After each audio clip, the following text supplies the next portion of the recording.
నీవు ఊపిరి పోసినచో ప్రాణి సృష్టి జరుగును. నీవు భూమికి నూతన జీవమును వసుగుదువు. 104వ కీర్తన 30వ వచనము. ఈరోజు తల్లి తిరుసభ పెంతెకోస్తు మహోత్సవమును జరుపుకుంటుంది. దైవార్చన సంవత్సరం ప్రకారం సామాన్య కాలం మినహాయించి మరే ఇతర కాలానికి కేటాయించబడనన్ని రోజులు 50 రోజుల పాటు 7 వారాల పాటు ఎంతో ఘనంగా మనం జరుపుకున్నటువంటి పాస్కా కాలాన్ని ఈ రోజుతో మనం ముగిస్తూ ఉన్నాం. పెంతెకోస్తు పండుగ అంటే శ్రీసభ యొక్క పుట్టుక. అప్పటి వరకు యోధా మతంలో ఒక భాగంగా ఉన్నటువంటి యేసుక్రీస్తుని శిష్యులు వాళ్లకంటూ ఒక గుర్తింపుగా ఒక మతంగా ఏర్పడింది పెంతెకోస్తు పండుగ రోజున. అప్పటి వరకు భయంతో జీవించినటువంటి అపోస్తులు యేసుక్రీస్తుని శిష్యులందరూ ధైర్యముగా బయటికి వచ్చి సాక్ష్యం చెప్పటం మొదలుపెట్టినటువంటి రోజు.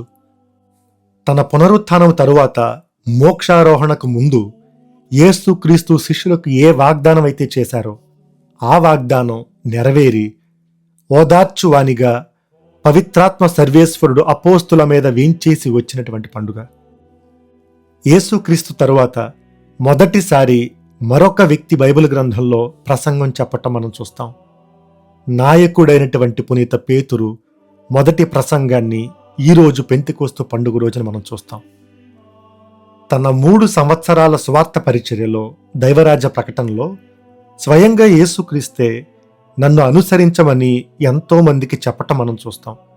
చాలామంది ఆయన్ను స్వచ్ఛందంగా అనుసరించటం మనం చూస్తాం. కానీ యేసుక్రీస్తును ఉత్థానము తరువాత, పేతురు ప్రసంగం తరువాత, పెంతెకోస్తు రోజున అపోస్తుల మీదకి పవిత్రాత్మ సర్వేశ్వరుడు వేయించేసి వచ్చిన తరువాత మొదటిసారి పెద్ద సంఖ్యలో 3000 మంది యేసుక్రీస్తును శిష్యులుగా జ్ఞానస్నానం పొందటం మనం చూస్తాం. అలాగే పెంతెకోస్తు పండుగ రోజున శ్రీసభ ఆవిర్భావంతో పాటు పారంపర్యాన్ని కూడా ఒక పండుగగా జరుపుకుంటుంది. అంటే ఎలా అయితే పెంతెకోస్తు పండుగ రోజున అపోస్తులు పవిత్రాత్మను పొందుకున్నారో అదే రీతిలో అపోస్తుల యొక్క వారసులైన పీఠాధిపతులు వాళ్ల పరిచర్య ద్వారా వారు పనిచేసేటువంటి మేత్రాసనంలో పవిత్రాత్మను అదే రీతిగా వారు కురిపిస్తున్నారు అని. ఈ పండుగ ఎంత ముఖ్యమైంది అంటే శ్రీసభను నడిపించేటువంటి క్యానన్ లా ప్రకారం, శ్రీసభ యొక్క పరిపాలనా చట్టం ప్రకారం 395వ సంఖ్య 3వ పంక్తి ఇలా చెబుతుంది: అత్యవసర పరిస్థితులు మినహాయించి ప్రతి పీఠాధిపతి తన మేత్రాసనలో ఈ రోజుల్లో తప్పకుండా పూజను సమర్పించాలి. క్రిస్మస్ పండుగ రోజున, పవిత్ర వారపు దినాల్లో, పాస్కా పండుగ రోజున, పెంతెకోస్తు పండుగ, అలాగే క్రీస్తు ప్రభుని శరీర రక్తాల పండుగ రోజున. మిగిలిన పండుగలన్నీ కూడా మేత్రాసనతో తను జరుపుకుంటే పెంతెకోస్తు పండుగ మాత్రం పీఠాధిపతి యొక్క స్వంత పండుగ. అది తన బాధ్యత మాత్రమే కాదు, అది తన హక్కు కూడా. అందుకే శ్రీసభ యొక్క నాయకునిగా, రోము నగర పీఠాధిపతిగా జగద్గురువులు ఈరోజు పూజ సమర్పించేది పునీత పేతురు గారి సమాధి ఉన్నటువంటి సెయింట్ పీటర్స్ బసిలికా ప్రాంగణంలో. కథోలికా సంఘాన్ని నడిపించేది మానవ శక్తులు కాదు, పవిత్రాత్మ అనేటువంటి సత్యాన్ని వ్యక్తపరచటానికి సెయింట్ పీటర్స్ బసిలికాలోని ప్రధాన బలిపీఠం వెనుక భాగంలో పవిత్రాత్మ యొక్క చిత్రాన్ని రాతితో చిత్రీకరించారు. ఆ దేవాలయంలో మనం ప్రవేశించగానే మొట్టమొదట మనకు కనిపించేది పవిత్రాత్మ యొక్క పావుర రూపం. ఈరోజు మీ దేవాలయంలో పూజను అర్పించే గురువును ఒక్కసారి చూడండి. పూజను అర్పించే అధికారము, బాధ్యత తనకు గురు పట్టాభిషేకం ద్వారా లభించాయి. మరి ఆ గురువును అభిషేకించిన పీఠాధిపతి పవిత్రాత్మను ఎక్కడ నుండి పొందుకున్నారు? ఇతర పీఠాధిపతుల నుండి, లేదా వాటికన్ నియమించినటువంటి నున్షియో ద్వారా. వారికి పవిత్రాత్మ ఎక్కడి నుండి లభించింది అని ఈ పారంపర్యాన్ని మనం వెనక్కి వెతుక్కుంటూ వెళితే ఎక్కడా తెగిపోకుండా నేరుగా 2000 సంవత్సరాల క్రితం అపోస్తుల మీదకి వేంచేసి వచ్చిన పవిత్రాత్మ. అందుకే ఇది చాలా గొప్ప పండుగ. అందుకే ఈ పండుగను ధ్యానం చేయడానికి తిరుసభ కూడా అంతే అర్థవంతమైనటువంటి పరిశుద్ధ గ్రంథ పఠనాలని మనకిచ్చింది. మొదటి పఠనంలో అపోస్తుల కార్యాలు 2వ అధ్యాయం 1 వచనం నుండి 11 వచనం వరకు పెంతెకోస్తు యొక్క సంఘటనను మనకు వివరిస్తుంది. భక్తి కీర్తన 104వ కీర్తన సృష్టిని, సకల జీవరాశుల్ని దేవుడు ఎలా సంరక్షిస్తున్నారో వివరించేటువంటి కీర్తన. ముఖ్యంగా ప్రారంభంలో మనం చదివినటువంటి 30వ వచనం, నీవు ఊపిరి పోసినచో ప్రాణి సృష్టి జరుగును. ఈ ఊపిరి అంటే శ్వాస కాదు, ఇది పవిత్రాత్మ అనేటువంటి అర్థాన్ని మనకి పెంతెకోస్తు పండుగ రోజున శ్రీసభ ఇస్తూ ఉంది.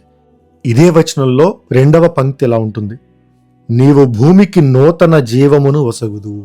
ఆ నూతన జీవము అంటే పవిత్రాత్మ అనేటువంటి సత్యాన్ని ఈ భక్తి కీర్తన ప్రకటిస్తుంది. 2వ పఠనంలో పునీత పౌలు గారు కొరింథీయులకు రాసిన మొదటి లేఖ 12వ అధ్యాయము 3వ వచనం నుండి 7వ వచనం వరకు 12, 13 వచనాలు. ఈ పఠనాన్ని తరచుగా భద్రమైన అభ్యంగన పూజలో ఒక పఠనంగా కూడా వినియోగిస్తారు. పవిత్రాత్మ యొక్క వరాల గురించి, స్త్రీ సభలో ఉన్నటువంటి అనేక పరిచర్యల గురించి ఈ పఠనం మాట్లాడుతుంది. ముఖ్యంగా 4వ వచనం నుండి ఏక అనేక అనేటువంటి పదకేళి మనకు కనిపిస్తుంది. కృపావరాలు అనేకం ఉన్నాయి కానీ వసగే ఆత్మ ఒక్కడే. సేవలు అనేకం ఉన్నాయి కానీ అందుకునే ప్రభు ఒక్కడే. సేవలు చేయు సామర్థ్యములు అనేకము ఉన్నవి కానీ వాటిని అందరికీ ఇచ్చేటువంటి దేవుడు ఒక్కడే అని. ఇది కేవలం ఆత్మ వరాల గురించి మాత్రమే కాదు, శ్రీ సభలో వైవిధ్యభరితంగా ఉన్నటువంటి సేవా విధానాలు, వాటి యొక్క పరిచర్యల గురించి కూడా ఈ 2వ పఠనం మనకు మాట్లాడుతుంది. చివరిగా ఈరోజు సువిశేష భాగము. సూటిగా పెంతెకోస్తు గురించి సూచించే సువిశేషం మనకు లేకపోయినా ఈరోజు మనకివ్వబడినటువంటి సువిశేషము యోహాను సువార్త 20వ అధ్యాయము 19వ వచనం నుండి 23వ వచనం వరకు. ఇది మనకు ఇవ్వబడడానికి గల కారణం 22వ వచనంలో ఆయన అటుల పలికి వారి మీద శ్వాసను ఊది పవిత్రాత్మను పొందుడు అనెను అని మనం చూస్తాం. బైబిల్ గ్రంథ ఆధారంగా ఈరోజు పండుగను అర్థం చేసుకునే ప్రయత్నం చేద్దాం. పూర్వ నిబంధన ఆదికాండం 1వ అధ్యాయం 2వ వచనంలో దేవుని ఆత్మ నీటిపై గుండ్రముగా తిరుగాడుచుండెను. దేవుని ఆత్మ అనేటువంటి మాటకి మూల భాషలో రువాహ్ అని ఉపయోగించబడుతుంది.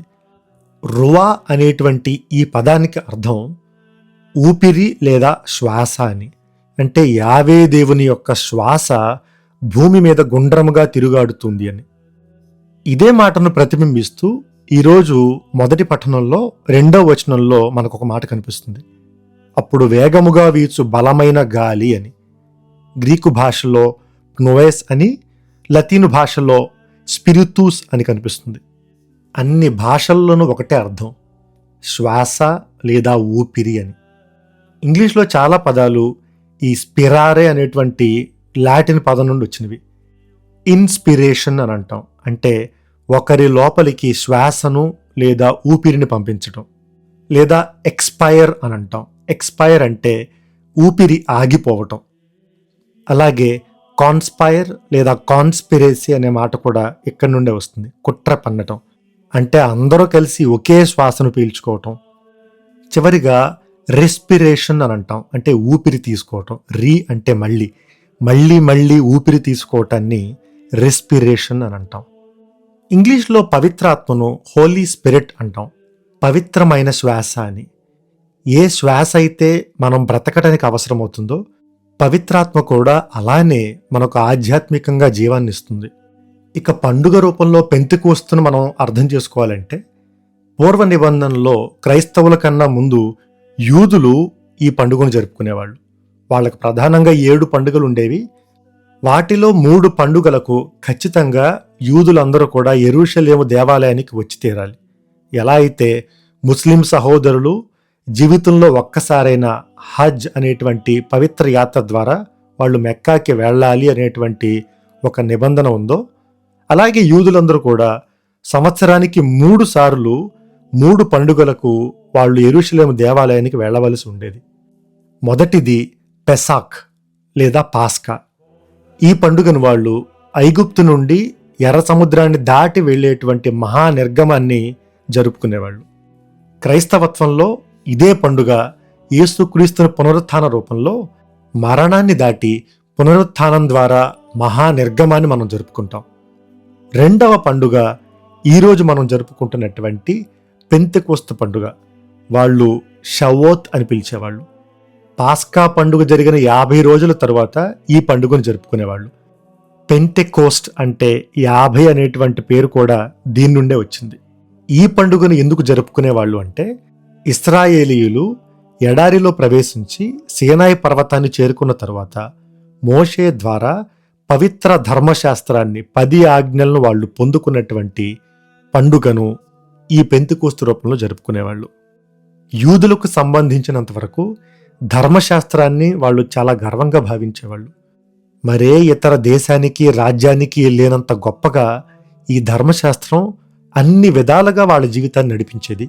కేవలం ఆధ్యాత్మికంగా మాత్రమే కాదు, సామాజికంగా కానీ, మానవ సంబంధాల పరంగా కానీ, ఇతర దేశాలతో లేదా పరదేశులతో కానీ, సమాజంలో ఉన్నటువంటి బడుగు బలహీన వర్గాలకు కానీ అందరికీ అన్ని విషయాల్లో కూడా ఒక మార్గముగా ధర్మశాస్త్రం వాళ్ళని నడిపించింది.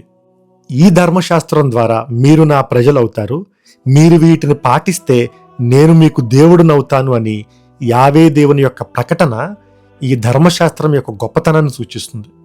నూతన నిబంధనలో యేసుక్రీస్తు ఉత్థానం తర్వాత క్రైస్తవత్వంలో ఈ పండుగ యొక్క అర్థం పూర్తిగా మారిపోతుంది.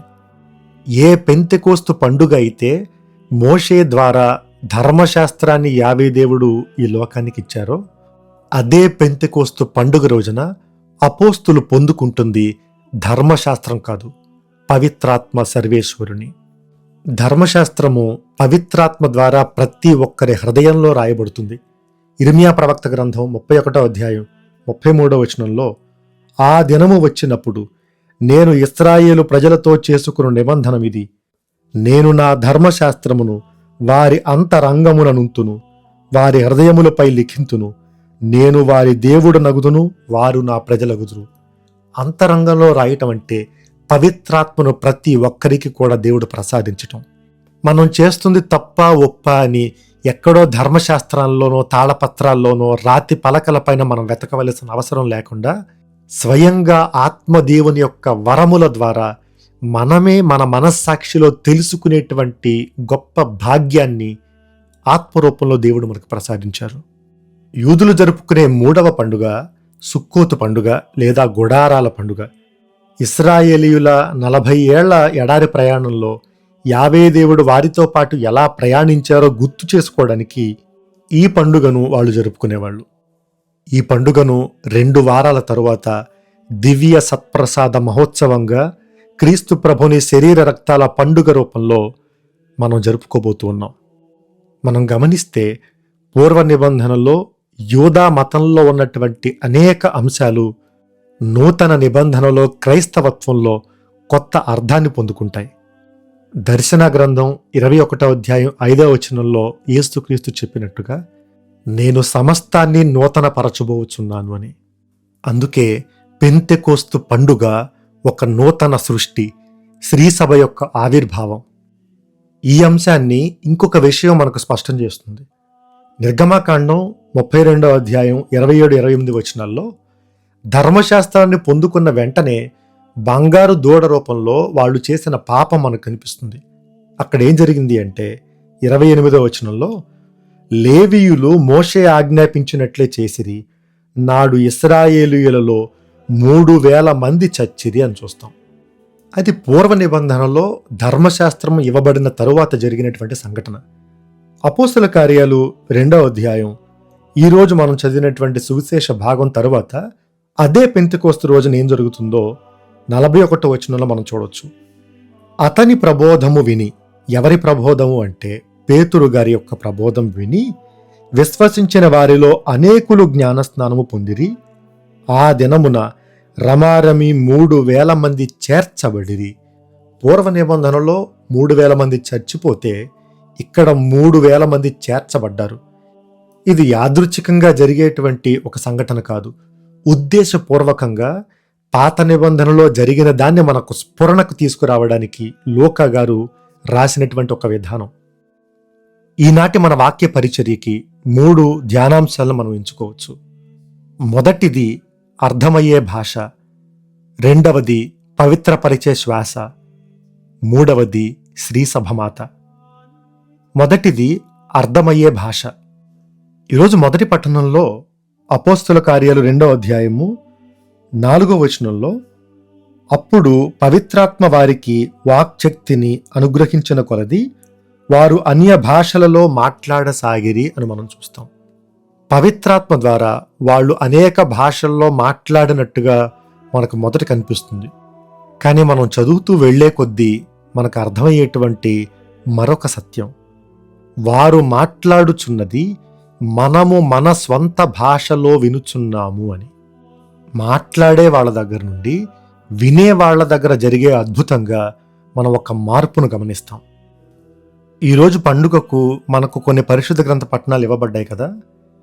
ఇదే పెంతెకోస్తు పండుగకి జాగరణ పూజకి వేరే పరిశుద్ధ గ్రంథ పట్టణాలు ఉంటాయి. వాటిలో మొదటి పట్టణము ఆదికాండము 11వ అధ్యాయము 1వ వచనం నుండి 9వ వచనం వరకు ఇవ్వబడుతుంది.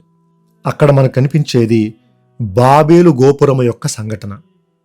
దేవుడు ఎలా భాషల్ని తారుమారు చేశారో అక్కడ 7వ వచనంలో మనకు కనిపిస్తుంది. 2, మనము దిగిపోయి వారి ఒకరితోనొకరు చెప్పుకొను మాటలు అర్థము కాకుండా వారి భాషను తారుమారు చేయుదము. గర్వముతో దేవుని సమీపించినప్పుడు ఒకరు మాట్లాడేది మరొకరు అర్థం కాకుండా గందరగోళపు పరిస్థితి అక్కడ మనకు కనిపిస్తుంది. కానీ నూతన నిబంధనలో అలా కాదు. ఒకరు వాళ్ళ సొంత భాషలో మాట్లాడుతుంటే వినే వాళ్ళందరూ వాళ్ళ సొంత భాషల్లో వాళ్ళు ఆలకించగలగటం. ఇక్కడ గందరగోళపు పరిస్థితి కాకుండా ఒక స్పష్టత అనేది మనం గమనించగలుగుతాం. నా ఉద్దేశంలో గొప్ప అద్భుతం అంటే మనం అనేక భాషల్లో మాట్లాడగలగటం కాదు, మనం మాట్లాడేది అనేక మంది అర్థం చేసుకోగలగటం. మొదటి ప్రక్రియలో నేను అనేక భాషల్లో మాట్లాడితే జరిగేది ఒక్క అద్భుతం. కానీ రెండవ ప్రక్రియలో 3000 మంది వింటూ ఉన్నప్పుడు వాళ్ళందరూ అర్థం చేసుకోగలిగితే జరిగేది 3000 అద్భుతాలు. ఉన్నది ఒక్క భాష అయినా కూడా గర్వంగా ఉన్నప్పుడు అక్కడ ఒక గందరగోళం చోటు చేసుకునేది బాబేలు గోపురం అయితే, అనేక భాషలు ఉన్నా కూడా ఏ భాషకి అన్యాయం జరగకుండా అందరిలోనూ ఒక స్పష్టత, దేవుడు పనిచేసేటువంటి ఒక విలక్షణమైనటువంటి అద్భుతం పెంతెకోస్తు పండుగ. గత 2-3 శతాబ్దాల్లో అనేక దేశాలు పరదేశుల యొక్క పరిపాలన బ్రతికాయి, కాలనైజేషన్, వలస పాలనలో బ్రతికాయి. ఆ క్రమంలో జరిగినటువంటి ఒక దుర్ఘటన లేదా ఒక బాధాకరమైనటువంటి విషయం ఏంటి అంటే, ఐరోపా ఖండం నుండి వ్యాపారం నిమిత్తం వెళ్ళినటువంటి దేశాలు, ఇంగ్లాండ్ కానీ, స్పెయిన్ కానీ, పోర్చుగల్ కానీ, ఫ్రాన్స్ కానీ, ఈ దేశాలన్నీ ఆసియా, ఆఫ్రికా, అమెరికా, ఆస్ట్రేలియా ఖండాలకు వెళ్ళినప్పుడు వాళ్ళు చేసిన మొట్టమొదటి పని ఏంటి అంటే, ప్రాంతీయంగా అక్కడ ఉన్నటువంటి భాషల్ని, వాళ్ళ సంస్కృతుల్ని చంపివేయటం. అసలు వాళ్ళది ఉనికే కాదు, వాటికంటూ ఒక గుర్తింపు లేదు అన్నట్టు వెళ్ళిన ప్రతి చోట వాళ్ళ భాషను ప్రవేశపెట్టారు. స్పానిష్, పోర్చుగీస్ భాషల వల్ల అమెరికా దేశంలో ఉన్న చాలా ప్రాంతీయ భాషలు అంతరించిపోయాయి. ఆఫ్రికా ఖండంలో ఈ రోజుకి ఫ్రెంచ్ భాష మాట్లాడేటువంటి వాళ్ళ సంఖ్య చాలా అధికంగా ఉంది అంటే దానికి కారణం అక్కడ ప్రాంతీయంగా ఉన్నటువంటి లోకల్ లాంగ్వేజెస్ ఏవైతే ఉన్నాయో వాటి బదులు ఫ్రెంచ్ భాషను వీళ్ళు ప్రవేశపెట్టడం. ఇది కేవలం అంతర్జాతీయంగా మాత్రమే కాదు, ఈ రోజుకి కూడా భారతదేశంలో హిందీ భాష వల్ల వాళ్ళ ప్రాంతీయ భాషలు చనిపోతున్నాయని నిరసన వ్యక్తపరిచేటువంటి రాష్ట్రాలు చాలా ఉన్నాయి.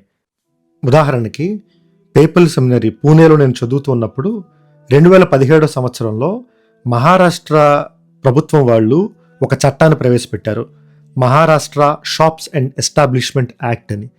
దీని ప్రకారం ఏ షాప్ పేరైనా కూడా ముందు మరాఠీలో ఉండాలి, దాని తరువాతనే ఇంగ్లీష్లో కానీ హిందీలో కానీ ఉండాలి అని. ఎందుకు భాష గురించి ఎంతగా మాట్లాడుతున్నాము అంటే, భాష అంటే కేవలం మనం మాట్లాడేటువంటి ఒక సాధనం మాత్రమే కాదు, ఇది ఒక గుర్తింపు, ఇది ఒక ఆత్మగౌరవం, ఇది మన సంస్కృతి. ఆత్మదేవుడు అపోస్తుల మీదకి వేంచేసి వచ్చినప్పుడు అక్కడున్న అన్ని దేశాల వాళ్ళు, అన్ని సంస్కృతుల వాళ్ళు వాళ్ళ స్వంత భాషలో వాళ్ళు సువార్తను వినగలిగారు. ఏ భాషకి అన్యాయం జరగలేదు, ఏ భాష వేరొక భాష మీద దండెత్తి రాలేదు. మన దేశంలో యూనిటీ ఇన్ డైవర్సిటీ అని అంటాం, భిన్నత్వంలో ఏకత్వం. ఎన్ని భాషలున్నా వాటిని ఒకటి పరిచేటువంటి ఒక ఆత్మ కలిగి ఉండటం. ఒకప్పుడు ఒక దేశం వేరే దేశాన్ని పరిపాలిస్తున్నప్పుడు, కాలనైజేషన్, వలస పాలన లాంటివి జరిగేటప్పుడు ఒక భాష వేరే భాషను గౌరవించలేదు. ఒక సంస్కృతి ఇంకో సంస్కృతిని చంపటం మొదలుపెట్టింది.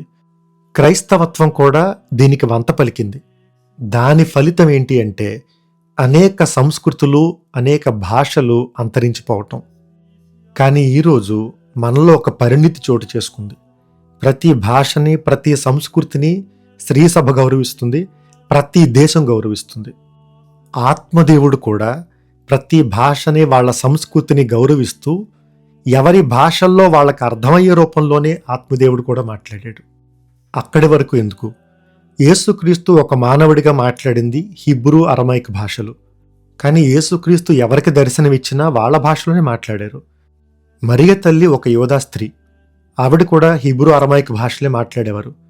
కానీ ఎక్కడ ఎవరికి దర్శనమిచ్చినా, పోర్చుగల్లో ఫాతిమా మాతగా దర్శనమిచ్చినా, ఫ్రాన్స్లో లూర్దు మాతగా దర్శనమిచ్చినా, మన భారతదేశంలో వెళాంగిని మాతగా దర్శనమిచ్చినా, ఎక్కడ దర్శనమిచ్చినా కూడా వాళ్ళ భాషలోనే మాట్లాడారు.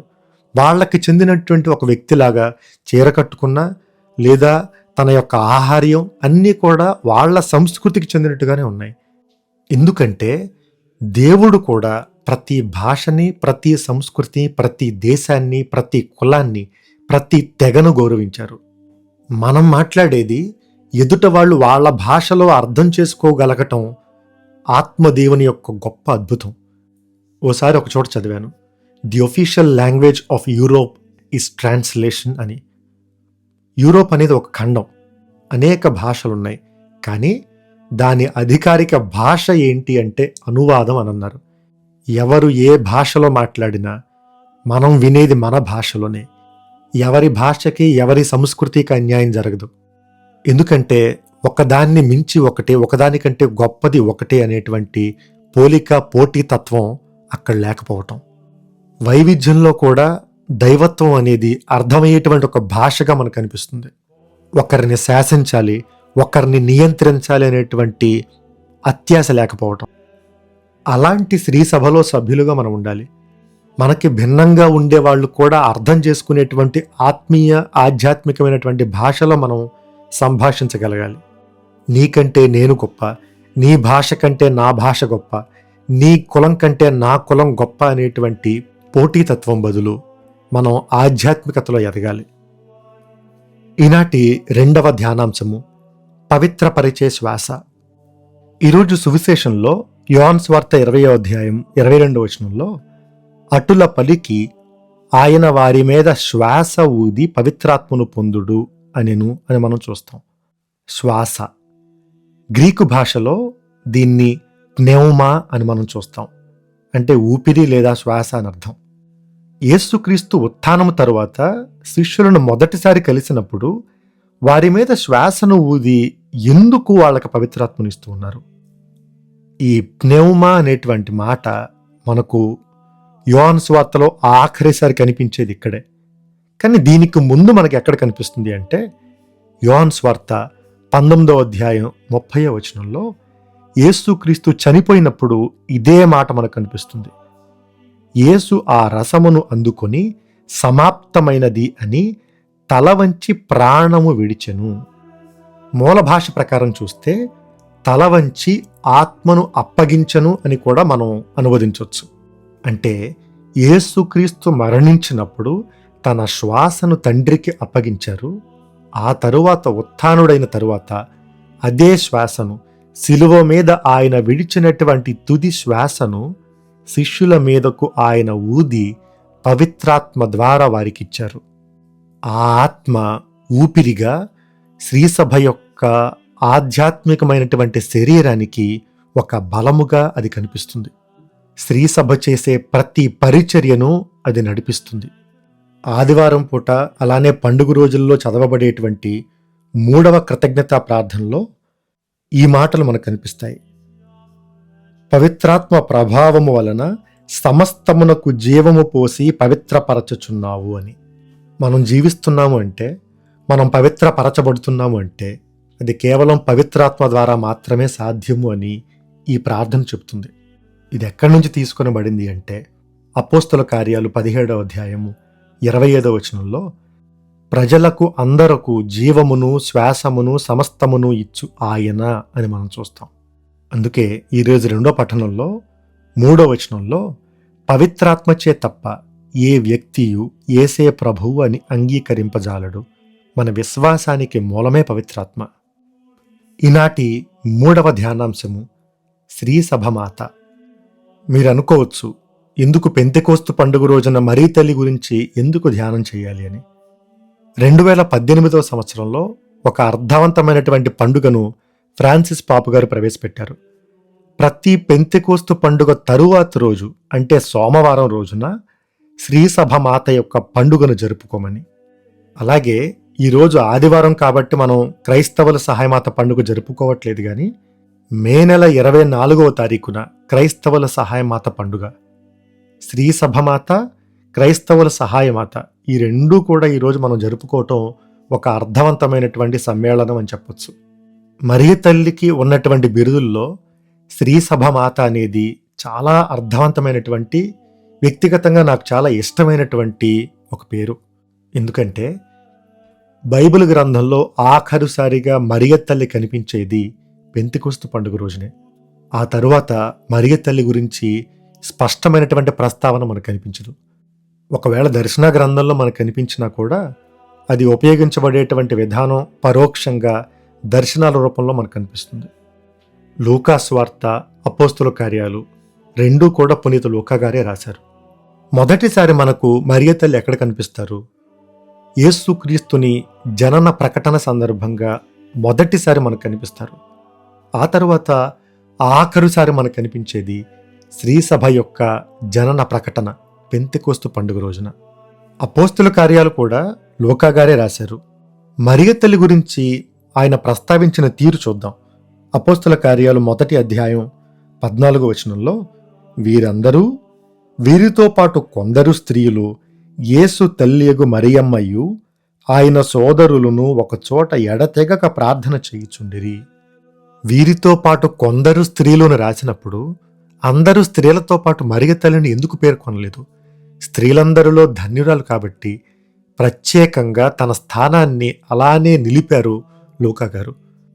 మరియ తల్లి ఆఖరుసారిగా బైబిల్ గ్రంథంలో కనిపించినప్పుడు తన గురించి ఏమని వర్ణిస్తుంది అంటే, యేసు తల్లియగు మరియమ్మయు ఆయన సోదరులను ఒకచోట చేరి ఎడతెగక ప్రార్థన చేయుచుండిరి.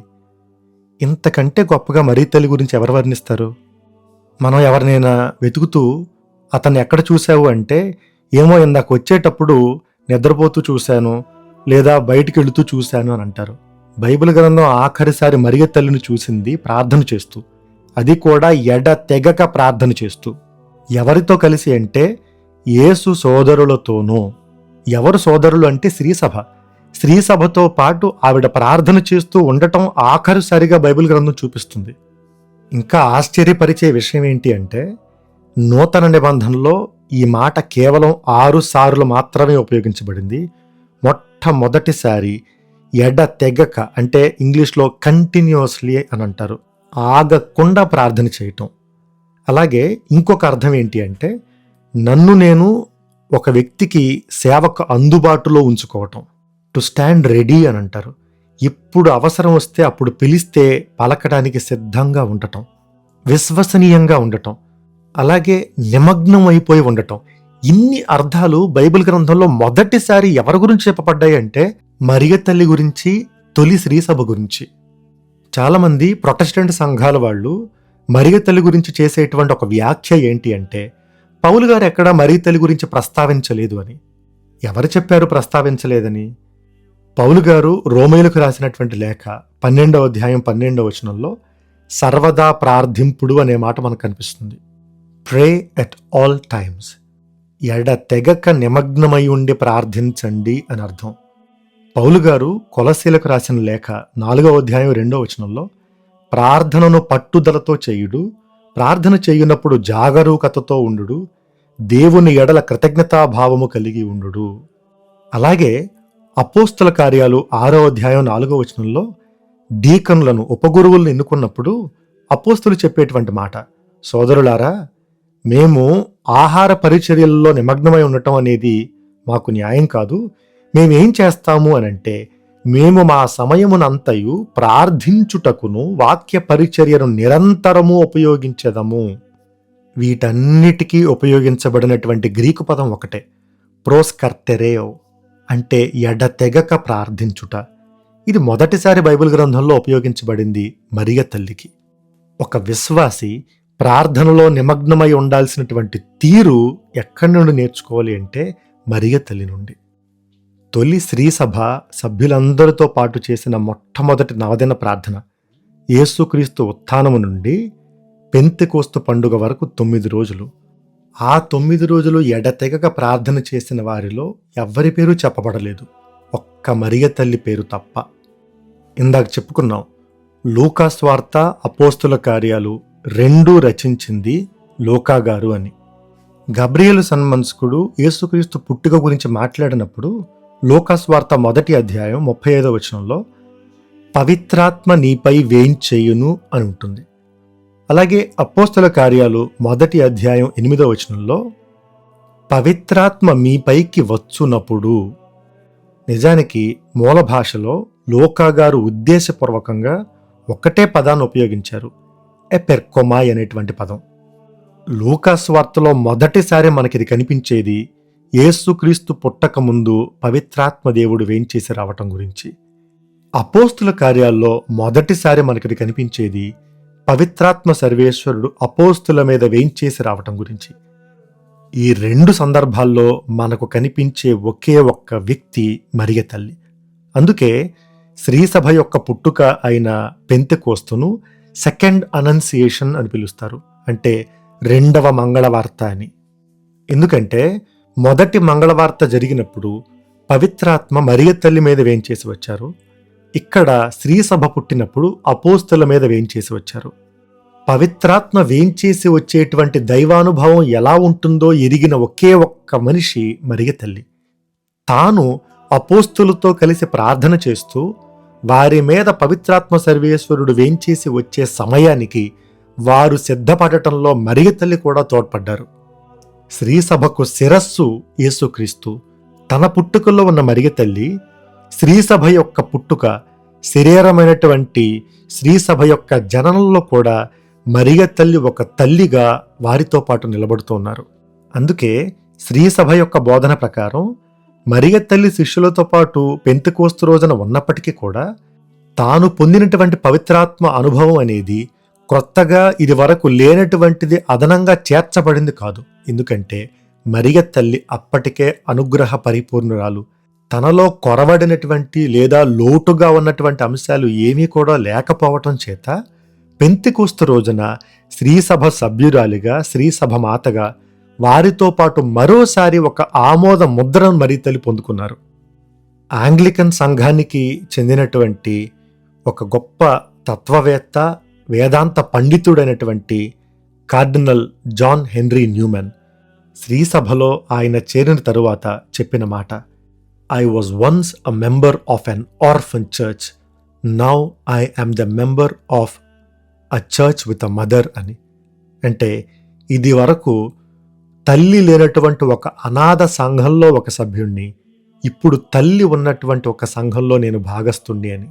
ఆంగ్లికన్ సంఘానికి చెందినటువంటి ఒక వ్యక్తి కథోలికా సంఘంలో చేరి ఈరోజు పునీత కార్డినల్ హెన్రీ న్యూమన్గా శ్లాఘించబడుతున్నటువంటి ఆయన విశ్వాస ప్రయాణంలో ఒక తల్లి పాత్ర, మరియ తల్లి ప్రార్థనా సాయం బలమైనటువంటి ఒక సాక్ష్యంగా నిలబడ్డాయి.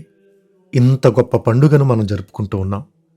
ఈరోజు మనం ధ్యానం చేసినటువంటి ఈ 3 అంశాలు అర్థమయ్యే భాష, మనలా కాకుండా మనకు భిన్నంగా ఉండేటువంటి భాష, సంస్కృతి, దేశము, కులము, రాష్ట్రము, అలాంటి వాళ్ళను కూడా గౌరవించగలిగేటువంటి ఆధ్యాత్మికత.